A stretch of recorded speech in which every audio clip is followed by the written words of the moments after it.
კიკა, როგორ ხარ? თავს როგორ გზნობ? კარგად.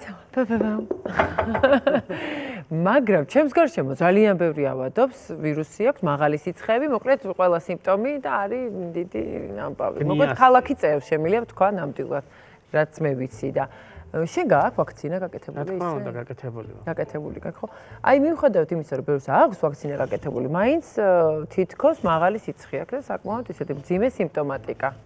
კი, გეთანხმები ნამდვილად მეც ხშირად ვისმენ ამ კითხვას ექიმო ვაქცინა გავიკეთე და ეს ჩივილები მაქვს, მაგრამ მინდა ასევე გითხრა, რომ უმეტესობა, ვთქვათ, იმ ადამიანების ჯგუფს, ვისაც ეკუთვნის პირდაპირ ვაქცინაცია, მათ უმეტესობას ნამდვილად ვაქცინაცია გაკეთებული არ აქვს. უმეტესად კლინიკაში ხვდებიან ის ადამიანები, ვისაც ვაქცინაცია ჩატარებული არ აქვს. მაგრამ მინდა გითხრა, რომ ჩატარებული ტესტირებების მიხედვით გამოვლინდა, რომ H1N1, ანუ ეგრეთ წოდებული ღორის გრიპი პირველ ეტაპზე არ არის ამ ინფიცირებულთა რაოდენობის მხრივ, უმეტესად ეს ადამიანები H3N2 ვირუსით არიან ინფიცირებული, რასაც ჰქვია ჰონკონგის ვირუსი. ეგ არის ჰონკონგის. H3N2 ეს არ შედიოდა ვაქცინაში?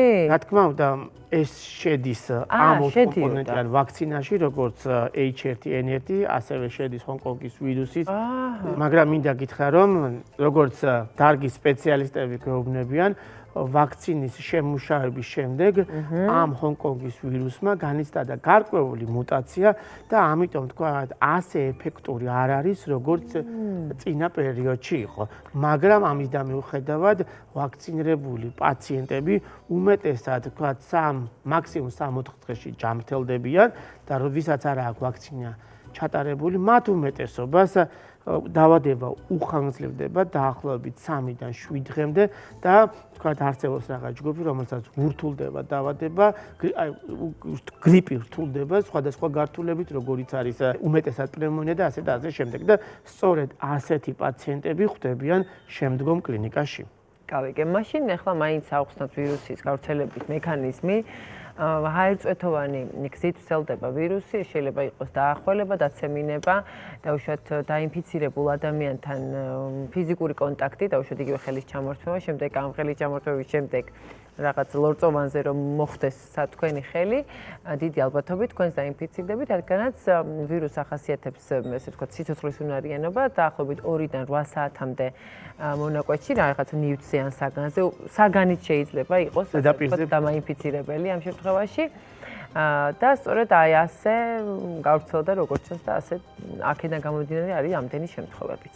თიკა მოდი ჩამოთვალოთ რა არის გრიპის ვირუსის სიმპტომები. ეს არის თავის ტკივილი, სხეულში წვევის შეგრძნება, სახსრების ტკივილი, ყელის ტკივილი, ხველა, ცემინება, გამონადენი ცხვირიდან, ოფლიანობა, თავბრუს ხვევა, ტემპერატურის მატება 38-ზე მეტი ტემპერატურით ვლინდება და საერთო სისუსტე ახასიათებს. ეხლა ჩვენ ზოგად ვირუსზე ვამბობთ, თუ ამ ჰონკონგზე ვლაპარაკობთ? ნუ ეხლა ზოგადად ყველა ვირუსს ესე ახასიათებს, მაგრამ ამჯერად რადგანაც ეს ვირუსი ეხლა ყველაზე მეტად არის გავრცელებული, ვარ მეთქვა და ამბობენ, რომ ამ ვირუსს ისიც ახასიათებს, რომ სიცხის დამწევს იღებს ადამიანი და სიცხე არ უწევს. არ მუშაობს, ხო? კი, ბევრისგან გამიგია. ნუ ეხლა როგორც წესი, გრიპი არ გონიათ, რომ რაღაცა ისეთი მძიმე დაავადება და საშიში დაავადება. და შესაბამისად, რადგან სეზონურობა ახასიათებს, ხო თითქოს გვავიწყდება და რაღაც ზამთრის პერიოდში გვახსენდება, რომ ეს ვირუსი არსებობს. თუმცა მინდა ვთქვა, რომ აი 3-დან 5 მილიონი ადამიანამდე არის დაავადებული ამ ვირუსით სეზონის განმავლობაში მსოფლიოში. ხო, თან ხა სეზონური გრიპი სუბუქადაც მიმდინარეობს და საკმაოდ მძიმედაც, ხო?